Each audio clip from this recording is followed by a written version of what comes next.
वैसे तो आयु 16 वर्ष की है, पर सुखदेव श्री व्यास जी महाराज ने 8 शब्द का प्रयोग किया। क्यों 8 शब्द का प्रयोग क्यों किया? बोले 8 शब्द का प्रयोग इसलिए कर रहे हैं क्योंकि 16 वर्ष के बालकों में बहुत सारे विकार उत्पन्न हो जाते हैं।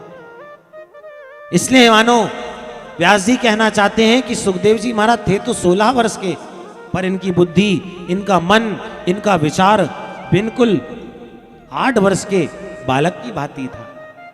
और 8 दूनी 16। इतने विरक्त महात्मा कि जिन्हें यह भी ज्ञान नहीं कि स्त्री और पुरुष किसे कहते हैं। अपने निजानंद में परिपूर्ण रहने वाले महात्मा। और निजानंद भी किसका? निजाभ्याम श्री राधा कृष्णाभ्याम तयोः दर्शन एव लाभा तेसाम संतुष्टा। इतने विरक्त महात्मा कि जिन्हें यह भी ज्ञान नहीं स्त्री और पुरुष में क्या भेद है। दिगंबर शरीर है, शरीर में कोई वस्त्र नहीं, लंबी लंबी भुजाएं हैं, लंबे लंबे केश हैं, नीला नीला स्वरूप है। दिगंबरम भक्त विकीर्ण केशम। जब रास्ते से निकलते तो सुंदर सुंदर स्त्रियां इन्हें देखकर के कामुक भावना से निहारने लग जाती। और जो छोटे छोटे बच्चे गली में खेल रहे हैं वो नंगा बाबा आ गया, पागल बाबा आ गया कह के सुखदेव जी महाराज का उपहास उड़ाने लगते।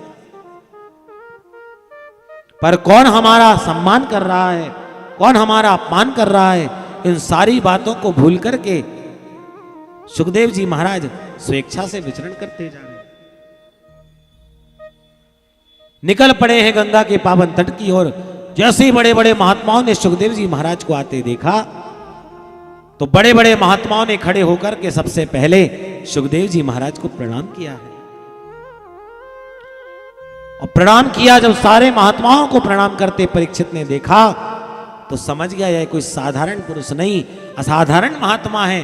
तो सबको प्रणाम करते देख परीक्षित ने भी सुखदेव जी को प्रणाम किया। और प्रणाम करते ही पाद अर्घाचमन से जल्दी जल्दी पूजन की। और पूजन करते परीक्षित जी महाराज ने सुखदेव जी से प्रश्न कर दिया, महाराज जल्दी मरने वाले संसारी व्यक्ति को क्या करना चाहिए? ये साम संस्मरणान् पुंसां सत्यः शुद्ध्यन्ति वै गृहा किं पुनर्दर्शन स्पर्शा पाद शौचासनादिभिः। महाराज आप जैसे महात्माओं के दर्शन हो जाएं तो क्या कहना, और दर्शन के साथ साथ स्मरण हो जाए फिर तो बात ही निराली है। और स्मरण के साथ साथ आपके चरणों में प्रणाम करने को मिल जाए फिर तो कहना ही क्या। और चरणों के साथ साथ आपके मुख से निसृत वाणी सुनने का सौभाग्य प्राप्त हो जाए फिर तो पाप का लेश मात्र भी शेष नहीं रह जाता। महाराज आप तो परमहंसों के भी परमहंस हैं। एक ही बात जानना चाहता हूं महाराज, म्रियमाणस्य किम कर्तव्यम, म्रियमाणस्य सर्वथा। मरण धर्मा प्राणी को क्या करना चाहिए? जल्दी मरने वाले व्यक्ति को क्या करना चाहिए? कौन स्मरणीय है, कौन सेवनीय है, कौन भजनीय है, कौन वंदनीय है, क्या करें और क्या ना करें, ये सारी बातें आप मुझे बताइए। परीक्षित ने प्रश्न किया। सुखदेव बाबा बोले, भैया आने की देर ना हुई और तुमने प्रश्नों की झड़ी लगा दी। परीक्षित जानते हैं सुखदेव जी महाराज का नियम था कि सुखदेव बाबा एक गोदोहन काल से ज्यादा किसी व्यक्ति के घर में टिकते नहीं थे। गोदोहन काल मतलब एक गाय को धोने में जितना समय लगता है उतनी देर तक एक घर में सुखदेव बाबा रुकते थे। परीक्षित ने विचार किया, अभी स्वागत सत्कार में मैंने ज्यादा समय व्यतीत कर दिया तो अभी ये हमें छोड़कर के चले जाएंगे और फिर हम किससे मृत्यु के बारे में पूछेंगे। इसलिए परीक्षित जी महाराज ने आते ही प्रश्न की झड़ी लगा दी, महाराज जल्दी मरने वाले व्यक्ति को क्या करना चाहिए? परीक्षित ने प्रश्न किया और यहां से द्वितीय स्कंद में सुखदेव बाबा बोल पड़े हैं। यहां से भागवत का द्वितीय स्कंद प्रारंभ होता है। सुखदेव बाबा कहते हैं, परीक्षित वर्यानेश ते प्रश्न क्रतो लोकहितो नृप आत्मवित सम्मता पुंसा श्रोतव्यादेशो यपरा। राजन ते प्रश्न वरीयान, तुमने बड़ा ही सुंदर प्रश्न किया है परीक्षित। देखो, जो वस्तु खा के आओगे उसी वस्तु की डकार निकलेगी। जिस दिन मूली खा लो तो मूली की बार बार डकार आके बताती है आज मूली खाए बैठे।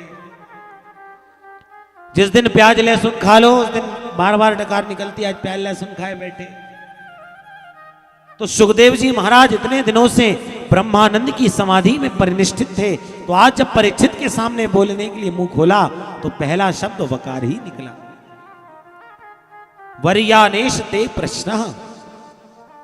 राजन, तुमने जो प्रश्न किया है वो बड़ा सुंदर प्रश्न किया है, क्योंकि वकार शब्द ब्रह्म का बीजाक्षर है। गोस्वामी तुलसीदास जी महाराज का तो पूरा रामचरितमानस ही वकार में भरा है। मंगलाचरण में गोस्वामी जी महाराज कह रहे हैं, वर्णानाम अर्थ संघानाम रसानाम छंदसाम अपि मंगलानाम च कर्तारौ वंदे वाणी विनायकौ। वाह वाह वी, शुभारंभ भी वाक्षर से, मंगलाचरण में भी 3 बार वाह शब्द का प्रयोग किया, और ते पतंती घोर मान वाह, रामचरितमानस के अंत में भी वाह अक्षर से ही मानस को समाप्त किया। इसलिए राजन, तुमने जो प्रश्न किया है ये अपने लिए नहीं, क्रतो लोक हितो नृपा, लोक हित के लिए तुमने प्रश्न किया। यदि परीक्षित प्रश्न करते महाराज मैं मरने वाला हूं, मेरी मुक्ति का कोई मार्ग बताइए, तो यह व्यक्तिगत प्रश्न हो जाता। पर परीक्षित ने कहा महाराज 7 दिन में मरने वाले व्यक्ति को क्या करना चाहिए, 7 दिन में मृत्यु को सुगम कैसे बनाया जाए। और ध्यान देना, 7 ही दिन में हम और आप लोग भी मरने वाले हैं। 7वें दिन के अलावा 8वें दिन कोई नहीं मरता। 7 ही दिन तो हमारे पास भी होते हैं, सोमवार, मंगलवार, बुधवार, गुरुवार, शुक्रवार, शनिवार और रविवार। इन 7 दिनों के भीतर ही व्यक्ति को मरना है। तो परीक्षित, तुमने जो प्रश्न किया है ये लोक कल्याण के लिए किया, क्योंकि संसार में व्यक्ति जन्म लेकर के तो आया है, और जो व्यक्ति एक बार जन्म लेकर के आया है उसने एक ना एक दिन इस संसार को छोड़ करके जाना ही पड़ता है। कोई व्यक्ति ऐसा नहीं है जो यहां पर अपना परमानेंट पता लेकर के आ गया हो कि बस भैया हम आ गए, अब हमें जाना नहीं है। जो व्यक्ति इस संसार में जन्म लेके आया है उसे एक ना एक दिन जाना ही पड़ेगा। यहां पर कोई परमानेंट नहीं आया।